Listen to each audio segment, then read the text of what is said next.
일요일인 오늘 광주와 전남 대부분 지역에 폭염특보가 내려지는 등 무더위가 기승을 부렸습니다.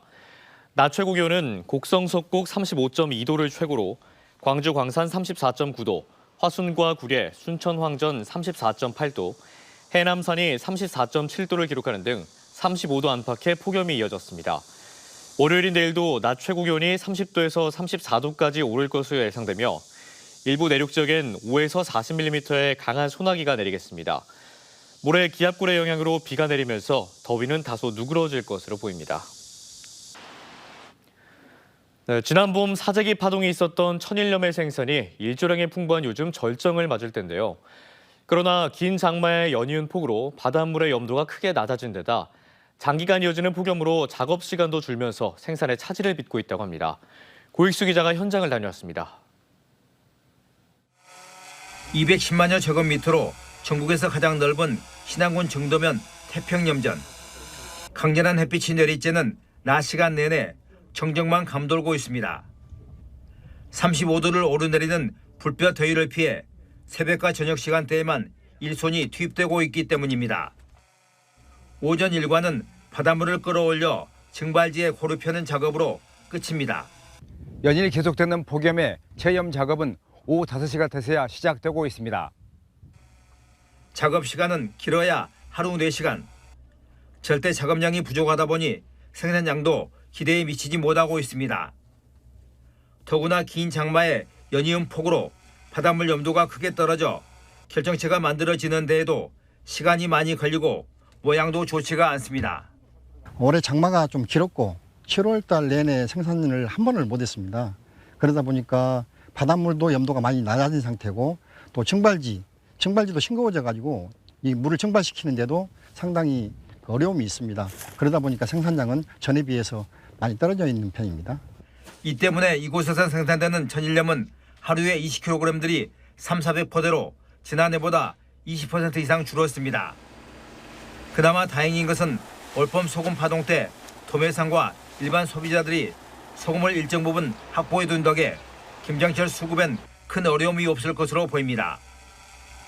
전국 천일염의 80% 이상을 생산하는 신안군은 조례상 10월 15일까지만 천일염을 생산할 수 있습니다. 하지만 수급 상황이 여의치 않을 경우 신안군은 10월 말까지 생산하는 방안을 고려하고 있습니다. KBC 고익수입니다. 5.18 민주운동 당시 발포 책임자와 안매장 경위를 밝히기 위한 청문회가 오는 10월 개최될 것으로 보입니다. 5.18 민주운동 진상규명조사위원회는 오는 10월 청문회 주제를 발포 경위와 책임, 안매장과 행방불명자 소재 규명 등 두 가지 대주제로 압축하고 현재 관계자들을 접촉하고 있습니다. 5.18 민주운동을 다룬 청문회는 1988년 활동을 시작해 이듬해 종료한 50 광주 청문회 이후 34년 만입니다. 5월 단체들이 잇따라 민간 주도로 5.18 행사를 준비하는 민중항쟁기념행사위원회에서 탈퇴하기로 해 파장이 커지고 있습니다. 5.18 유족회는 지난 9일 광주시와 행사위원회에 행사위원장단과 행사위원회에서 사퇴하겠다는 공문을 발송했고 앞서 5.18 부상자회와 공로자회는 지난 2월 행사위에서 사퇴했습니다. 이들 단체들의 행사위 사퇴는 지난 2월 특전사 동지회에 용서와 화해를 위한 대국민 공동선언 개최를 놓고 입장이 갈렸기 때문으로 5.18 기념재단도 행사위 불참을 검토하는 것으로 알려졌습니다. 광주와 대구를 잇는 달빛 고속철도 건설을 위한 특별법이 이번 주에 발의될 것으로 보입니다. 역대 가장 많은 260명이 넘는 여야 의원들이 공동 발의에 참여하면서 특별법 연내 통과에 청신호가 켜졌습니다. 이상환 기자입니다. 달빛 고속철도 특별법 공동 발의 서명에 261명의 국회의원들이 동참했습니다. 전체 국회의원 300명 중 87%로 역대 가장 많은 의원들이 공동 발의에 서명한 겁니다. 경제성 위주의 예비 타당성 조사를 면제시켜 달빛 고속철도 건설의 속도를 내자는 취지의 여야를 떠나 공감대가 형성된 겁니다. 국민의힘 원내대표인 윤재욱 의원은 이런 지지를 토대로 이번 주에 특별법을 발의할 예정입니다. 달빛 내륙철도법은 헌정사상 최대로 국회의원 259명이 동의해서 다음 주에 발의된다는 것이 어제 제가 윤재욱 우리 국민의힘 대표를 만났더니 그 말씀을 하셔요. 법안이 발의되면 다음 목표는 특별법의 연내 국회 통과입니다. 4조 5천억 원이 넘는 막대한 국비가 투입되는 반면 예비 타당성 조사는 면제시키는 특별법이기 때문에 기획재정부의 동의가 무엇보다 중요합니다.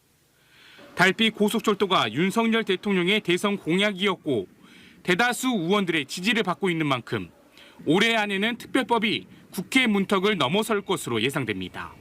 여야의 250명 이상의 국회의원들이 공동 발의한 법안이기 때문에 여야의 이견이 없는 것으로 확인이 되고 있는 거고요. 국토위로 넘어온다면 국토위에서 여야 합의에 의해서 신속하게 처리할 예정입니다.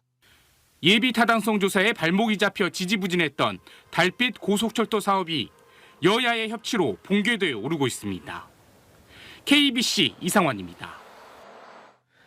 광주 전방 일신 방직 공장터 개발에 대한 공공기여 금액을 놓고 광주시와 사업자 측의 협상이 본격적으로 시작됐습니다.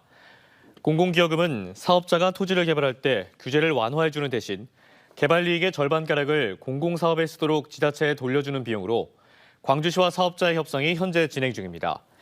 부지 면적과 입지 조건 등을 고려하면 용도 변경의 차익은 수천억 원에 달할 것으로 예상됩니다.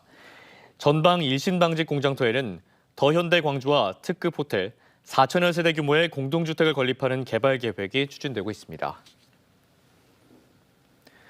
제104회 전국체전과 제43회 전국장애인체전이 열릴 목포 종합경기장에 대한 막바지 점검이 이루어졌습니다.